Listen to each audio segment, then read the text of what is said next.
до основното јавно обвинителство за гонење организиран криминал и корупција и до основното јавно обвинителство,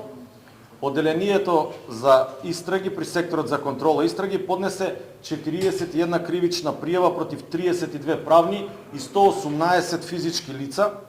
за сторени кривични дела со 140 возила, при што директната штета нанесена во буџетот на Република Македонија со избегнање на плаќање давачки изнесува 14,7 милиони денари или 239.000 евра. Секторот за контрола и истраги влезе во траг и откри организирана мрежа во која царински службеници, шпедитери, нотар и полициски службеник извршиле криминални дела со употребувано возило Мерцедес. Против сите е поднесена кривична пријава до основното јавно обвинителство за гонење организиран криминал и корупција,